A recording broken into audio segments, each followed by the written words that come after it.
Yo, what's happening, YouTube? It's your dude Heat. Today I'm gonna be answering a question I get asked a lot. All right, a lot. People hit me up on Instagram, DM, Twitter, you name it, man. YouTube comments, emails, in person, and I'm going to outline a couple of the ways in which I can afford, this hobby. And then there's obviously gonna be some overlap in terms of ways you can do the same. So a little bit about me in case you don't know. I'm not in high school, obviously. I look old as hell. I'm not in university. I graduated and now I work full time. I work about 42.5 hours a week. It's a pretty standard 9 to 5, and I work on a salary basis. So, I'm getting a constant paycheck every 2 weeks. So there's that stability there, and I understand that I can allocate some of those funds towards, certain things like this hobby or, entertainment and what have you, and that's what I'll get into in a second. But the main point is I work.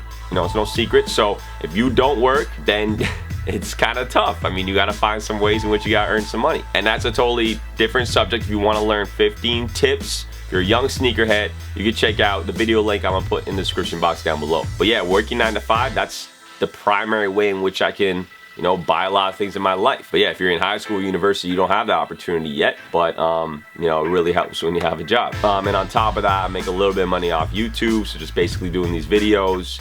A lot of YouTubers make money off the ad dollars that come in, some of the pre-roll that you see before a video or maybe during a video. I do restores and customs. I don't really do it for the money, to be honest, because it doesn't pay like incredible, especially when you factor in how much time you spend on it. So when you break it down an hourly amount, it isn't fantastic, but it's fun. I enjoy doing it, and you can make a couple extra bucks that you can just directly funnel back into the whole sneaker game. I do some freelance work, so I am a writer. That's what I'm trained in, so I do a little bit of writing here and there. And when there's a super hype release, I might buy it just to resell. I've definitely done that. I don't see the problem in doing that. Me saying don't resell isn't gonna change a thing. It's still gonna be happening. So that's a totally other subject that we can get into in another video. But yeah, that's the way in which I make, a couple extra bucks here and there. But one of the primary ways, and I cannot stress this enough, man, because I feel like our generation isn't very good at this. And there needs to be a lot better financial literacy out there. So pick up a damn book and start reading. But what I'm getting at is money management, financial planning, and budgeting. All right, and if you guys are interested, I can absolutely send you my document in which I use to budget everything. So it goes through your monthly expenses, whether it be entertainment, you have to go through food, say you have a mortgage, you have car payments, etc., etc., etc. It's very detailed. And then it also factors in how much money you're bringing in. But managing your money is so important. Like, you need to be budgeting properly. I don't recommend you use a credit card and just throw sneakers on top of that every week if you can't pay that off. And in addition, understanding and prioritizing the spending in your life. There are certain things that are musts, like roof over your head and food and water and clothes and whatever. So budget and plan what's going on in your life, and then you'll be able to see what that excess is and what you can afford in terms of sneakers. Can I buy one pair of shoes a month?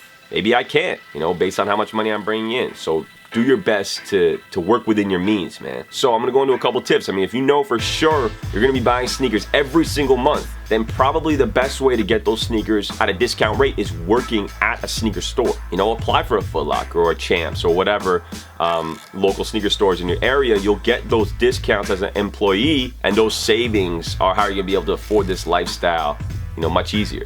And also consider which shoes you are buying. Not everyone can just buy every single release every single weekend.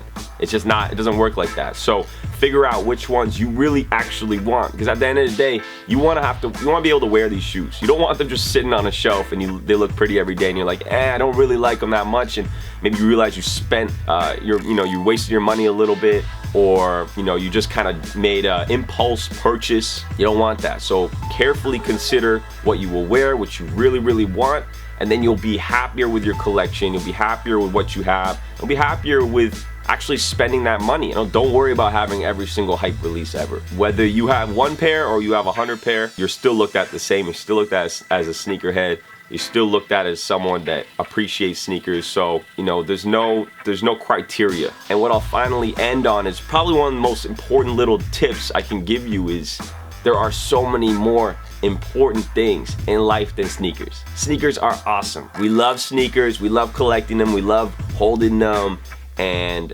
admiring them and showing them to friends, and it makes you feel good. Me and you are the same in that sense. But there are so many other things in life that are more important. You know, your family, a car to get to your job maybe, you know, a home. Maybe down the line you want to have your own home. So spending that $200 every weekend on a shoe isn't necessary. So that's it, just a couple random things. I guess this came off as more of a rant than anything else, but that's how I can afford this lifestyle. I don't buy every single shoe. And when I do, I carefully consider what I am purchasing. So there's no real secret, you know, just be patient, have some self-control. So I hope that answers the question. As always, guys, I appreciate all the love you give me. Definitely hit this video with a thumbs up if this was helpful. If you have any follow-up questions, hit me up in the comments down below. You can DM me, whatever. All right, guys, thank you. Peace.